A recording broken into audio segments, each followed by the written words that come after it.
Hi friends, நல்லா இருக்கீங்களா? நான் இன்னைக்கு தொடர்ந்து வீடியோ போடல. நான் தொடர்ந்து போட முடியல.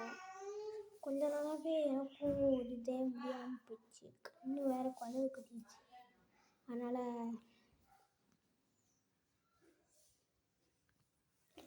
எதுவும் பண்ண முடியல. நானும் எதுவுமே பண்ணல. என்ன பார்க்கலான்னு பார்த்தா எதுவுமே பார்க்க முடியல. கண்ணு போச்சு. நீங்கள் எதுவும் கவலைப்படாதீங்க ஃப்ரெண்ட்ஸ். நம்ம வீடியோ தொடர்ந்து போடுறேன் ஃப்ரெண்ட்ஸ். இப்போ ஒரு குட்டி பாப்பா இருக்குது. அந்த பாப்பாவுக்குள்ளே நான் போட மாட்டேன். ஆமாம் ஃப்ரெண்ட்ஸ், நீங்கள் எதாக இருந்தாலும் உடனடியாக ஒரு லைக் பண்ணிடுங்க ஃப்ரெண்ட்ஸ். நானும் இது பண்ணியிருக்கேன். நீங்கள் தான் ஃப்ரெண்ட்ஸ் பார்க்கலாம்.